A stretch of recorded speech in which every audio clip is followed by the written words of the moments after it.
need to add a place to, like, find a place to add some air to these tires fast. But I don't want to stop at a ghetto gas station either. I'm out of fuel.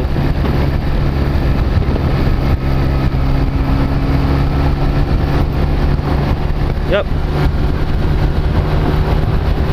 Looks like I will need to be stopping at a ghetto gas station today. Go Miata, go! Is there a Honda Civic passing me? Nope,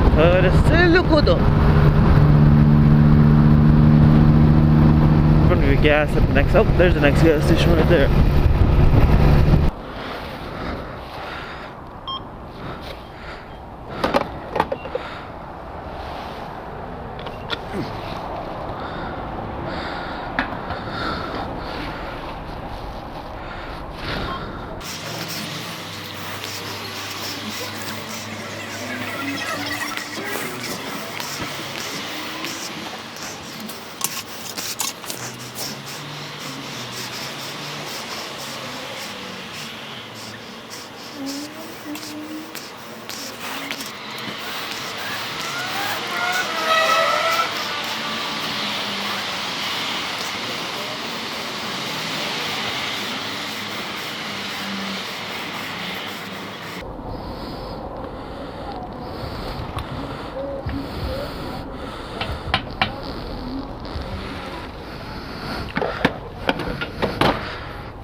And that is how you fuel on a motorcycle. $12, holy crap.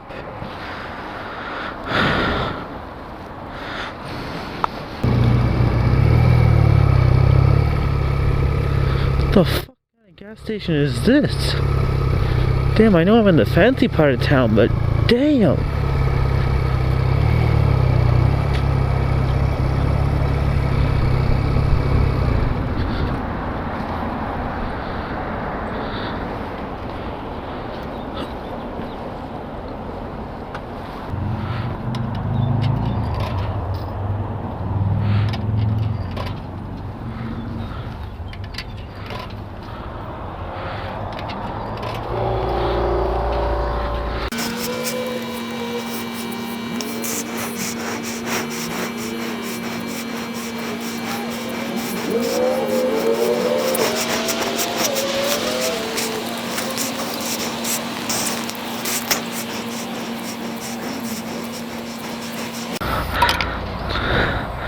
There we go. We now have good tire pressure. We're good to go up to Red Rock.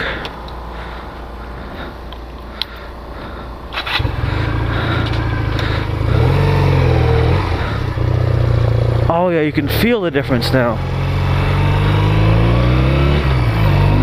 Yes! Oh god, that feels so much better. That moment when you just fill up your tires of air. Anyway, now there's air in the tires. I want to do like a bit of a crazy Motomaster review on my little CB250. So to go over the basic spec sheet, CB250 made by Honda Motor Company. I believe this bike has been in production for a little over 10 years, or somewhere around that time period.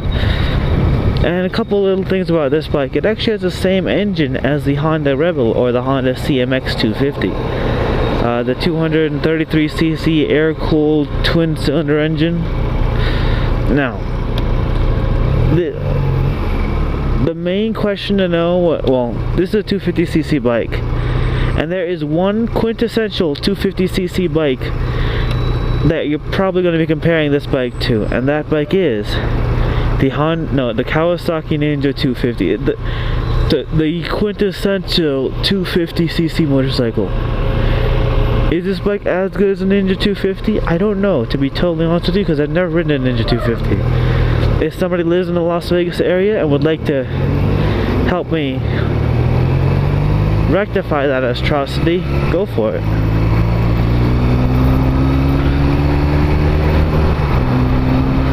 But the main reason why I got this bike is because I got it dirt cheap.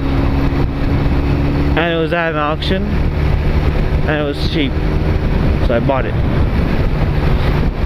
And when we bought the bike, it didn't have a seat. It was missing like the carburetor was a piece of junk.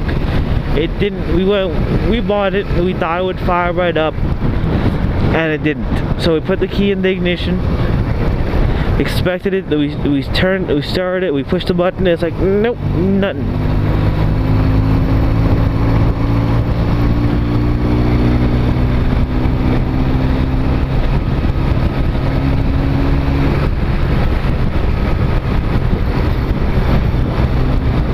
And at that moment, I was extremely disappointed. But granted, we bought this bike for like 450 bucks from an instructional school, like one of those classes. They put their bike up for auction. We bought it. We rode it. Well, we didn't buy it. Well, no. We bought it. We put it back on the bed of our truck, and then we rode it home. I think literally every single bike we've ever bought has come home on the bed of a Ford Explorer Sport Track. All of them, actually. That's not even a I think moment, it's a literally true moment. Anyway, this bike, it's a great beginner bike. I love this bike more than anything. Like, it is my current bay, you know, like, bay. Now, it's a Honda CB250, not a CBR250. Unlike the CBR250, this is a parallel twin, whereas the CBR250 is actually a single cylinder and is liquid cooled. Now, in my opinion, the biggest failure point of this bike is that it is air cooled. Seeing as I live in the middle of a desert, the Mojave to be exact, liquid cooled bikes, they just have an advantage over air-cooled bikes. And that big old advantage is a radiator. They stay cooler, they run at a more consistent temperature, they're less likely to overheat in stop-and-go traffic. And if you are gonna buy a bike as a commuter, and you want something to be, and if you want something to be, you know, reliable and dependable,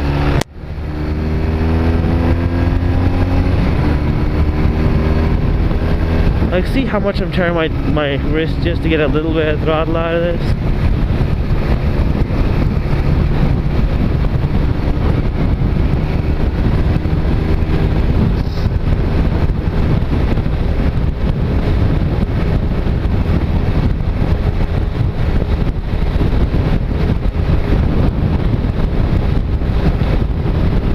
A CB250 is a great bike, but for me, it wasn't the bike I chose, it was the bike that I had available to me. Would I get this bike again? Probably, to be honest with you. Even though it's air cooled, I haven't really had any overheating issues. And that's living in Las Vegas in 110 degree weather in the peak of summer. Even with that, I haven't had a single overheating issue.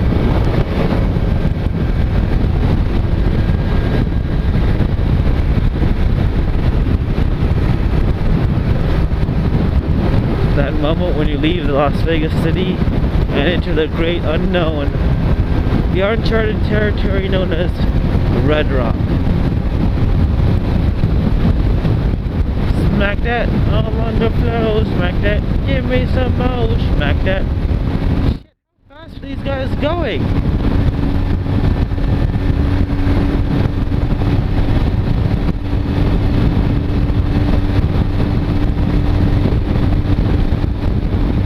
Ah, fuck, I forgot my bike does that.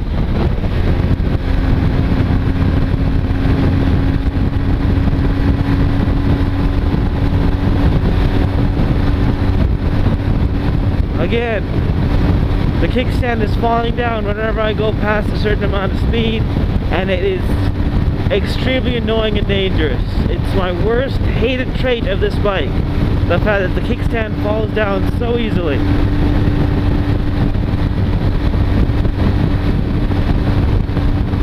Like, what the hell Honda was thinking when designing that blows my mind. The bike vibrates to the point where it's just so bleh. cattle truck.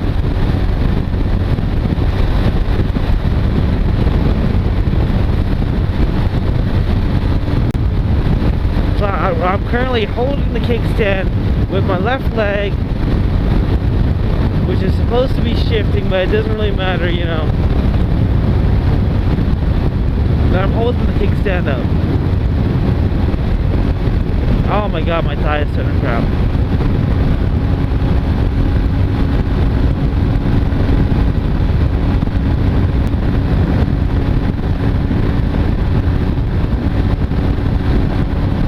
I should have just bought a zip tie.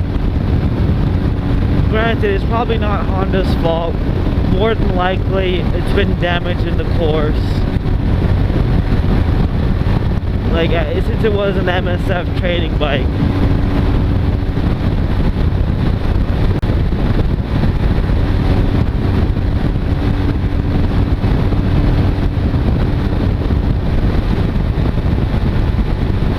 Oop, abandoned Honda?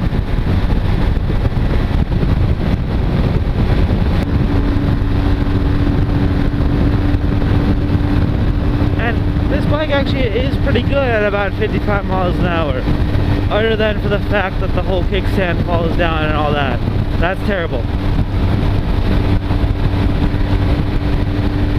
But this is as fast as I personally like to take this bike.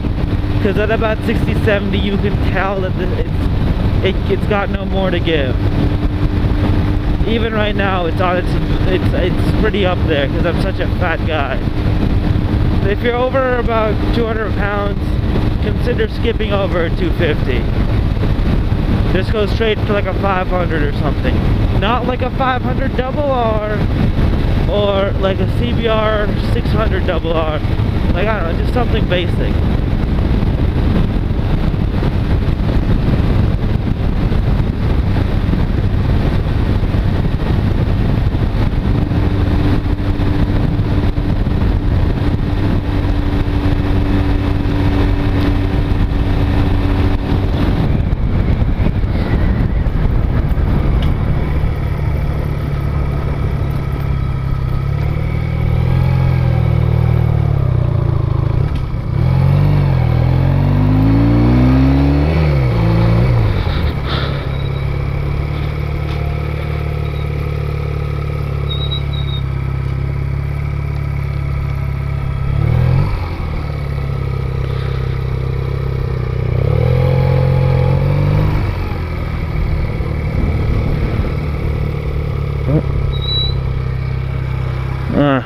I could have done that so much easier.